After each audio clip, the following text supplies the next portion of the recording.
ഞാൻ സ്കൂളിൽ പഠിക്കുന്ന ഒരു വിദ്യാർത്ഥിയാണ്. അപ്പോൾ അതിൽ പാഠപുസ്തകത്തിൽ LGBTQനെ പറ്റിയിട്ടൊരു ചാപ്റ്റർ ഉണ്ട്.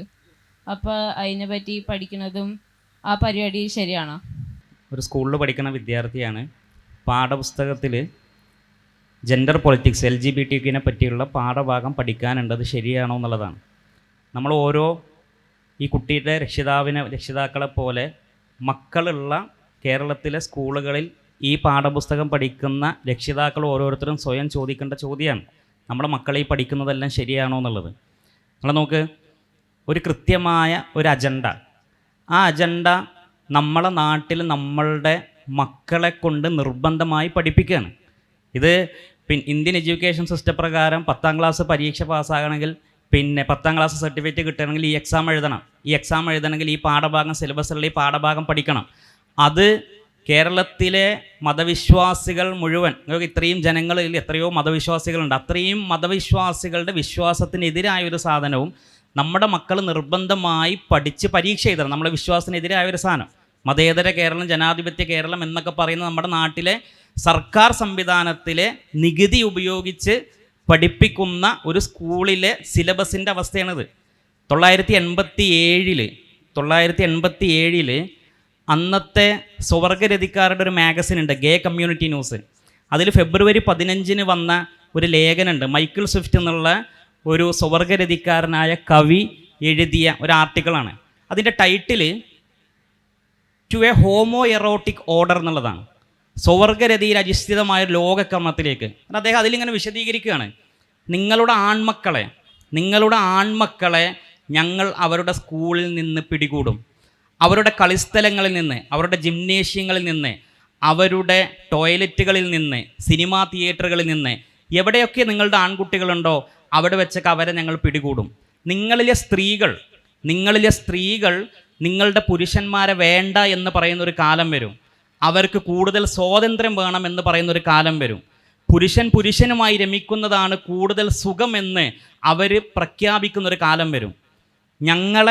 ഞങ്ങളെ എതിർക്കുന്നവരെല്ലാം ജയിലിലടക്കപ്പെടുന്ന ഒരു കാലം വരാനുണ്ട്. എന്നിട്ട് പറയാണ്, കാപഢ്യത്തിലും ചതിയിലും വഞ്ചനയിലും പടുത്തുയർത്തപ്പെട്ട കുടുംബമെന്ന സംവിധാനം തകർക്കപ്പെടണം.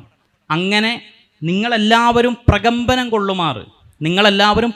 കൊള്ളുമാറ് മുഖം മൂടി അഴിച്ച് ഞങ്ങൾ പുറത്തു വരുന്നൊരു ദിവസം വരും എന്ന് 1987 മൈക്കിൾ സ്വിഫ്റ്റ് എഴുതുകയാണ്. നിങ്ങൾ ആലോചിച്ച് നോക്ക്, കൃത്യം 10-35 വർഷം കഴിഞ്ഞപ്പോൾ, ഏകദേശം 3.5 പതിറ്റാണ്ട് കഴിഞ്ഞപ്പോൾ, കേരളത്തിലെ 2022 ഇവിടുത്തെ ഉന്നത വിദ്യാഭ്യാസ മന്ത്രി അവരുടെ സോഷ്യൽ മീഡിയയിൽ കുറിച്ചൊരു വാക്കുണ്ട്.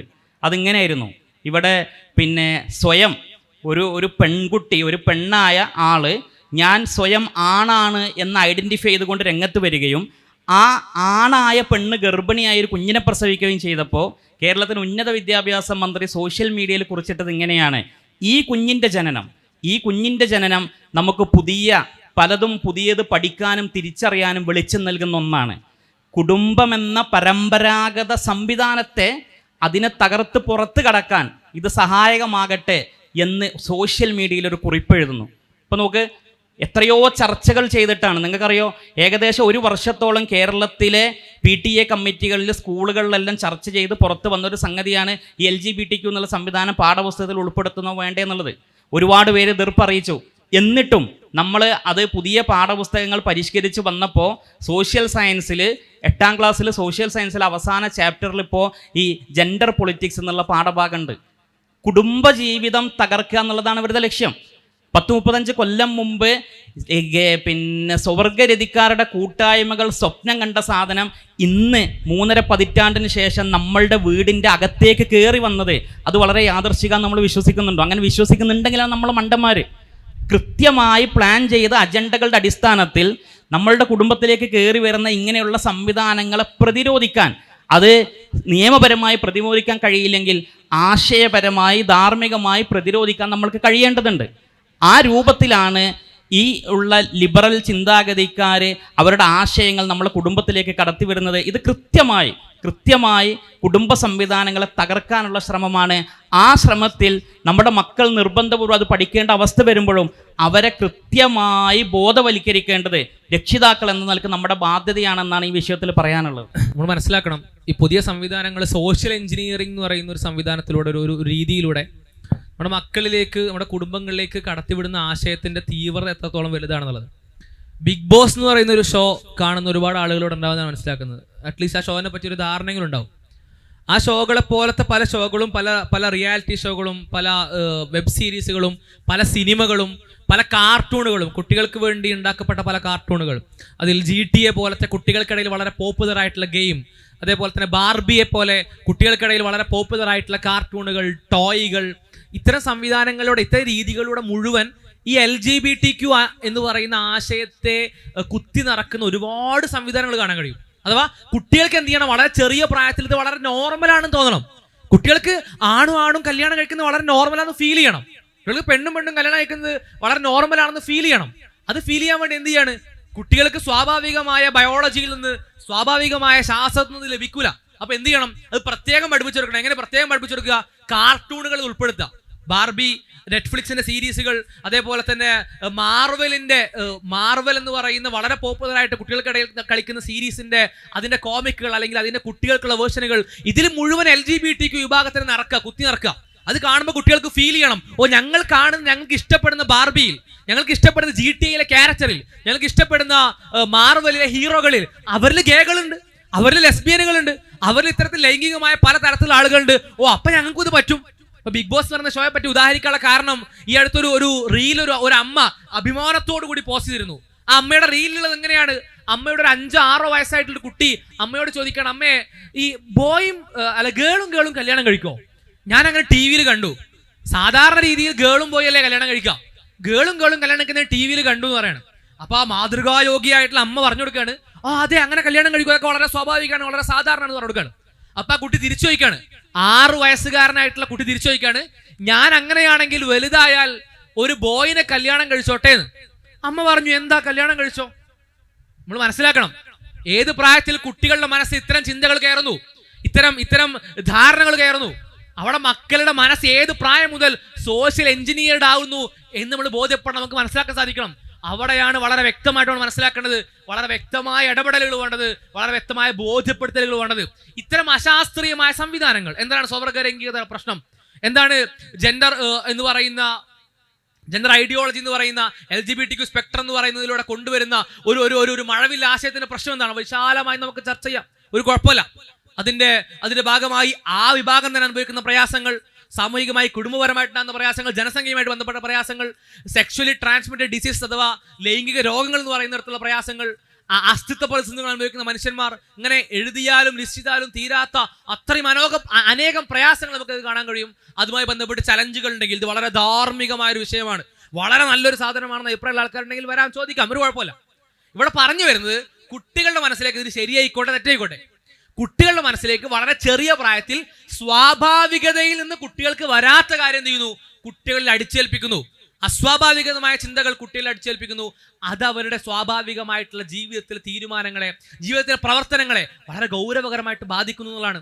ഇത്തരത്തിൽ ഇടപെട്ട പല രാജ്യങ്ങളിലെയും കണക്കുകൾ പരിശോധിക്കണം. UK കാണാൻ കഴിഞ്ഞത് 400% അഥവാ 4 ഇരട്ടിയിലധികമാണ് ഒരു വർഷം കൊണ്ട് കൗമാരക്കാരായിട്ടുള്ള പെൺകുട്ടികളിൽ ഉണ്ടായ ഇത്തരത്തിൽ ലിംഗമാറ്റ, ജെൻഡർ ഡിസ്ഫോറിയയുമായിട്ട് ബന്ധപ്പെട്ട് അഥവാ ജനിതക അല്ലെങ്കിൽ ജെൻഡറുമായി ബന്ധപ്പെട്ട കൺഫ്യൂഷനുമായിട്ട് ബന്ധപ്പെട്ട മാറ്റം സംഭവിച്ചത് 400% എന്ന് പറയുമ്പോൾ ആലോചിക്കണം, 4 ഇരട്ടി.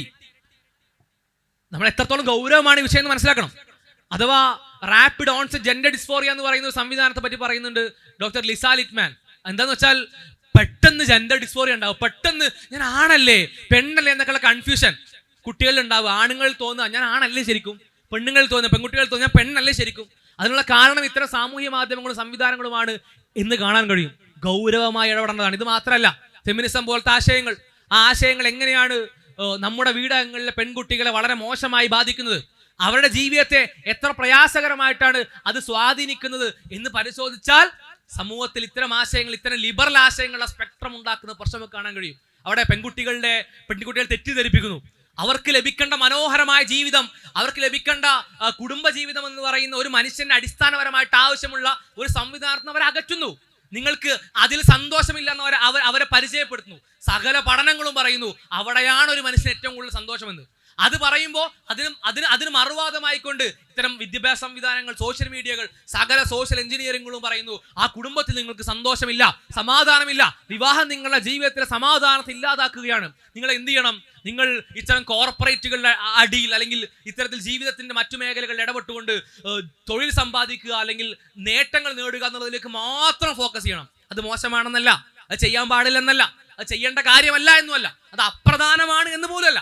അതിന് പ്രാധാന്യമുണ്ട്. പക്ഷെ ആ പ്രാധാന്യം എന്ന് പറഞ്ഞാൽ അതിനുവേണ്ടി കുടുംബത്തെ ഒഴിവാക്കാനുള്ള പ്രാധാന്യമല്ല, അതിനുവേണ്ടി വിവാഹത്തെ ഒഴിവാക്കാനുള്ള പ്രാധാന്യമല്ല. അവിടെ നമുക്ക് കാണാൻ കഴിയും 30-40 വയസ്സുകളിൽ ഈ തീരുമാനത്തെ പറ്റി ഓർത്ത് ഖേദിക്കുന്ന മനുഷ്യർ. അവിടെയാണ് നമ്മൾ പറയുന്നത് ഈ ഫെമിനിസം എന്ന് പറയുന്ന ആശയം, അല്ലെങ്കിൽ ഇത്തരം ലിബറൽ ആശയങ്ങളുടെ LGBTQ ആണെങ്കിലും ഫെമിനിസം ആണെങ്കിലും ആ സ്പെക്ട്രങ്ങൾ അത് വസ്ത്രധാരണത്തിൽ കാണാൻ കഴിയും, അത് മറ്റ് എല്ലാ തരത്തിലുള്ള രീതികൾ നമുക്ക് കാണാൻ കഴിയും. അവിടെ സ്ത്രീയെ പുരുഷന്റെ കണ്ണിന് വേണ്ടിയിട്ടുള്ള കമ്പോളത്തിലെ ഒരു കച്ചവട ചരക്കാക്കി മാറ്റുന്ന ആധുനിക ലോകത്തെ കാണാൻ കഴിയും. അവിടെ ആധുനിക ലോകം വളരെ സാങ്കേതികമായി ഉയർന്ന സംവിധാനത്തിലൂടെ വന്നിട്ട് ആ സ്ത്രീയോട് പറയാണ്, നീ ഇത്തരത്തിലുള്ള വസ്ത്രം ധരിച്ചാൽ, പുരുഷന്റെ കണ്ണിന് ഇത്തരത്തിൽ താല്പര്യമുണ്ടാകുന്ന വസ്ത്രം ധരിച്ചാൽ അത് മികച്ച വസ്ത്രത ആയിരിക്കും എന്ന് പറയണം അവരോട്. അവർ ആ തരത്തിൽ അവരുടെ മുന്നിലേക്ക് ഫ്ലഡ് ചെയ്യപ്പെടുന്ന, ഒഴുകുന്ന, സാമൂഹ്യ മാധ്യമങ്ങളിലൂടെ നിറഞ്ഞു വരുന്ന അറിവുകളിൽ അവർ വീണു പോകുന്നു. അവർ മറുത്തൊരു ചിന്തക്ക് പോലും സാധിക്കാത്ത വിധം അത് ശരിയാണെന്ന് ധരിക്കുന്നു. അവരവരുടെ വസ്ത്രത്തെ അങ്ങനെയാക്കി മാറ്റുന്നു, ആ തരത്തിലാക്കി മാറ്റുന്നു. അങ്ങനെ പുരുഷന്മാർ അവരെ ആ തരത്തിൽ ഉപയോഗപ്പെടുത്തുന്നു, ദുരുപയോഗം ചെയ്യുന്നു, ചൂഷണം ചെയ്യുന്നു.